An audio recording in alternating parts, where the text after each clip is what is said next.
ये लूका उसका 15 का 11 से हम पढ़ेंगे। यहां पे लिखा है, एक उड़ाऊ पुत्र के बारे में यीशु मसीह जिक्र करता है, एक उदाहरण देता है और कहता है किसी मनुष्य के 2 पुत्र थे।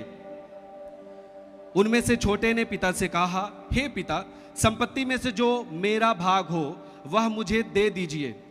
उसने उनको अपनी संपत्ति बांट दी। बहुत दिन ना बीते थे कि छोटा पुत्र सब कुछ इकट्ठा करके दूर देश को चला गया और वहां कुकर्म में अपनी संपत्ति उड़ा दी। सब ध्यान से सुनिएगा। और 14 पद कहता है, जब वह सब कुछ खर्च कर चुका तो उस देश में बड़ा अकाल पड़ा और वह कंगाल हो गया। 15 पद कहता है, इसलिए वह उस देश के निवासियों में से एक के यहां जा पड़ा। उसने उसे अपने खेतों में सूअर चराने के लिए भेजा और वह चाहता था कि उन फलियों में से जिन्हें सूअर खाते थे अपना पेट भरे। उसे कोई कुछ नहीं देता था। हालेलुया। यहां पे एक व्यक्ति का जिक्र है जिसके पास 2 संतान थी और बाइबल कहता है जो छोटा वाला बेटा था उसने अपने पिता से, जो एक बेटा होने का जो अधिकार होता है कि पिता के पास जो कुछ हो उसमें से जितने भी बेटे रहते हैं सबका हिस्सा बनता है, ये सब जानते हैं। वैसे ही छोटे बेटे ने अपने पिता से कहा, पिताजी मेरी जो संपत्ति है, मेरे जो अधिकार की संपत्ति है वो मुझे दे दीजिए। और बाइबल कहता है उसका छोटा बेटा सारी संपत्ति का भाग लेके वो एक दूर देश चला गया और बाइबल कहता है वहां पर उसने कुकर्म में, बेविचार में, नशे में सब कुछ जो अपने पिता से लेकर के आया था उड़ा दिया। और बाइबल कहता है जब सब कुछ उसके पास से खत्म हो गया उस देश में अकाल पड़ा और वह कंगाल हो गया। वो व्यक्ति जिस देश में गया था जब अकाल पड़ा तो बाइबल कहता है कि वह वहां के एक व्यक्ति के पास गया और उसे एक काम दिया गया कि तू जाके सूअर चरा। और बाइबल कहता है कि उसे वो मालिक जो सूअर चराने के लिए अपना काम दिया था वो खाना नहीं देता था, परंतु बस उसकी मर्जी थी कि जो सूअर खाते थे जिन फलियों को, उसी में से वो कंगाल जो बेटा जो अपनी पिता की आधी संपत्ति लेकर गया था उस फलियों में से खाए। हालेलुया। और बाइबल कहता है कि वह चाहता था कि उन फलियों से जिन्हें सूअर खाते थे अपना पेट भरे और उसे कोई कुछ नहीं देता था। 17 पद कहता है, जब वह अपने आपे में आया तब कहने लगा, मेरे पिता के कितने ही मजदूरों को भोजन से अधिक रोटी मिलती है और मैं यहां भूखों मर रहा हूं। मैं अब उठकर अपने पिता के पास जाऊंगा। कौन से पिता के पास? जहां से उसने अपनी संपत्ति लेकर के दूर देश चला गया कि पिताजी हम आपके साथ नहीं रहेंगे, अब मेरी जो संपत्ति है मुझे दे दीजिए, मैं बड़ा हो गया हूं। और वो अपनी संपत्ति का आधा भाग लेके दूर देश को चला गया, सब कुछ कंगाल हो गया। तो वहां पे कहता है वो अपने आप में आया और विचार करने लगा कि मेरे पिता के कितने ही मजदूरों को भोजन से अधिक रोटी मिलती है, मैं यहां भूखा मर रहा हूं। मैं अब उठकर अपने पिता के पास जाऊंगा और उससे कहूंगा कि पिताजी मैंने स्वर्ग के विरोध में और तेरी दृष्टि में पाप किया है, अब इस योग्य नहीं रहा कि तेरा पुत्र कहलाऊं। मुझे अपने एक मजदूर के समान रख ले। तब वह उठकर अपने पिता के पास चला और वह अभी दूर ही था कि उसके पिता ने उसे देखकर तरस खाया, दौड़कर उसे गले लगाया और बहुत चूमा। पुत्र ने उससे कहा, पिताजी मैंने स्वर्ग के विरोध में और तेरी दृष्टि में पाप किया है, अब इस योग्य नहीं रहा कि तेरा पुत्र कहलाऊं। परंतु पिता ने अपने दासों से कहा, झट अच्छे से अच्छा वस्त्र निकालकर उसे पहनाओ और उसके हाथ में अंगूठी और पांव में जूतियां पहनाओ। एक बात तो याद रखें, एक व्यक्ति जब अपने पिता से दूर जाता है वो हमेशा अपने जीवन में कंगालीपन को देखता है। वो चाहे अपने इस पिता की बात कर लें जो धरती पे हैं, या फिर जो स्वर्गीय पिता जो हमारा सबसे महान परमेश्वर है, जो अपने इस धरती वाले पिता से भी ज्यादा फिक्र करता है हमारी। हालेलुया। जो व्यक्ति अपने पिता को, अपने परमेश्वर को छोड़ के दूर जाता है वो व्यक्ति हमेशा दुर्दशा में रहता है। क्योंकि एक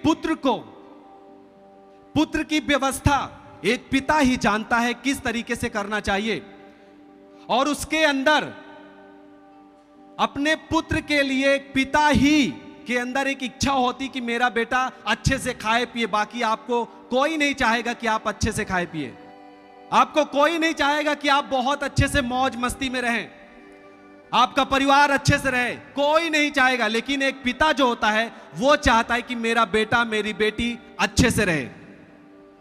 हालेलुया। और बाइबल कहता है कि वो वहां पर पछताया, खेद महसूस किया अपने जीवन में, और वो अपने पिता के घर वापस जाने के लिए निर्णय लिया। और वो मन में कहता था कि मेरे पिता के यहां मजदूर जो काम करने वाले हैं वे भी अच्छे से खाते हैं, जितना खाना चाहिए खाना उससे भी ज्यादा उन्हें भोजन दिया जाता है, परंतु मैं यहां पे भूखों मर रहा हूं। और भूखों मरने का कारण यही है क्योंकि वो अपने पिता से दूर गया। लेकिन वो पछताया और अपने पिता के पास जाने के लिए एक निर्णय लिया। और बाइबल कहता है कि वो अपने आप में आया। बोलिए अपने आपे में। हालेलुया। मैं आपको एक बात बताना चाहता हूं, वो हमारा स्वर्गीय पिता जो हमसे प्यार करता है, और बाइबल कहता है कि हमने उसे बहुत दुख दिया है। हम सब ने उन परमेश्वर के विरोध में काम किया है। परमेश्वर को जो नहीं भाता था हमने वो काम किया है। हमने हमेशा परमेश्वर के विरोध में काम किया है। हम परमेश्वर के विरोध में काम करके परमेश्वर को हमेशा दुख देते रहे हैं। और हमने देखा है अपने जीवन में श्राप को आता हुआ, हमने देखा है गरीबी में जाता हुआ, हमने देखा है अपनी बीमारी में रहते हुए दुष्ट आत्मा हमें सताता है, हम कंगाली में रहते हैं। यह कारण इसलिए है क्योंकि हम अपने पिता से दूर हैं। लेकिन आज हमें अपने आप में आना है और कहना है कि मैं अपने पिता के घर वापस जाऊंगा। हालेलुया। याद रखिए, जब भी आप अपने आप में नहीं आएंगे, जब तक आप उसी कंगाली में रहेंगे, आपने सब कुछ खो दिया। जो भी परमेश्वर ने आपको दिया था, आप दूर हैं और आपने सब कुछ उसका खो दिया। लेकिन वो आपके पास एक बार मौका है फिर से कि आप अच्छे मन के साथ अपने पिता के सामने आए और मन में ये सोचे कि मेरा परमेश्वर है, वो मेरा पिता है, मैं अपने पिता के पास वापस जाऊंगा। हो सकता है आप बहुत ही गलत काम किया, आपने पूरी जिंदगी आपने बेविचार किया है, दूसरों को सताया है, और आप अब महसूस करते हैं कि मैंने बहुत कुछ गलत किया है, मैंने बहुत सारे दूसरे लोगों को, गरीबों को सताया है, मैंने उनका पैसा जबरदस्ती लिया है। आप सोचते हैं, आपको खेद लगता है, लेकिन आप सोचते हैं अब मेरा जीवन कुछ नहीं, क्योंकि मैंने बहुत कुछ गलत किया है, मैंने बहुत बेविचार किया है, मैंने दूसरों के परिवार को उजाड़ा है बुराई करके, अब मेरा जीवन खराब है, मैं कैसे जीऊं। आपको खेद होता है, लेकिन आज अपने आप में आपको आना है कि मेरा एक पिता है जो मेरी ये सारी गलतियों को माफ करके वो मुझे गले लगाएगा और मुझे फिर से जीने का मौका मिलेगा यीशु मसीह के नाम में। हालेलुया। परमेश्वर की इच्छा है कि आप अपने आपे में आए और आप समझ पाएं कि आपका परमेश्वर जो है वो कौन से दिल का है, वो आपसे प्यार करता है या नहीं। यदि आप अपने आप में नहीं आए, और आज भी यदि आप नहीं सोच रहे हैं, आपको शैतान बहुत धोखे में ले जाएगा। और बाइबल कहता है कि वो अपने पिता के पास जब जा रहा था, और बाइबल कहता है जब उसका पिता, जब वो दूर थे और देखा ये पिता अपने जब बेटे को देखा कि वो मेरा बेटा आ रहा है, बाइबल कहता है वो उसकी ओर दौड़ा। कौन दौड़ा? बोलिए पिता। एक पिता के अंदर अपने बच्चे के लिए, वो कितनी भी गलती किया हो, परंतु एक पिता के अंदर अपने बच्चे के लिए प्यार होता है। आप संसार में देखे होंगे, आप यदि पिता हैं, आपने देखा होगा कि बहुत कुछ बच्चे गलतियां करते हैं, परंतु जो हमारा दिल होता है वो उनके प्रति हमेशा बना रहता है। और बाइबल कहता है वो देखा पिता, और वो जब देखा अपने पुत्र को तब उसकी ओर दौड़ा। बाइबल कहता है उसे दौड़कर गले लगाया।